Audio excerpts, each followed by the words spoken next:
તો ગાઈસ આપણે જમવા માટે આવી ગયા પાવભાજી જોઈ લો. જો નિશા ઠાકોર જમવા બેઠા છે. પાવભાજી સાણમાં હરિઓમ પાવભાજી.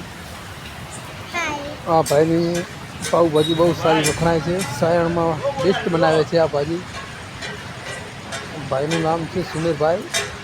પાવભાજી હરિઓમ પાવભાજી સાયણમાં.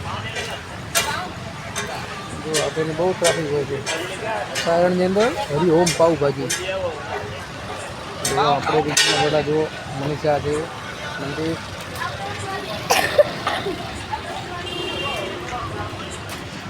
આપણે જમી લીધું ત્યારે તો ચાલો હવે આપણે નૂડલ્સ સાથે નૂડલ્સ જમવાનું છે. ગાઈસ આપણે જમવાનું જમી લીધું છે. આપણે ઘરે નીકળવાનું છે. જો અભીને ટ્રાફિક કેટલી છે. સાયણમાં હરિઓમ પાવભાજી. આ ભાઈની ભાજી બહુ વખણાય છે. તમે જોઈ લો. હરિઓમ પાવભાજી સાયણમાં. જો આપણે ટ્રાફિક જુઓ તમે. આપણે જમી લીધું હવે આપણે જમીને ઘરે નીકળવાના છે. જો આ ભાઈ સુમેરભાઈ છે. આપણે હવે જમી લીધું આપણે નીકળવાનું ઘરે.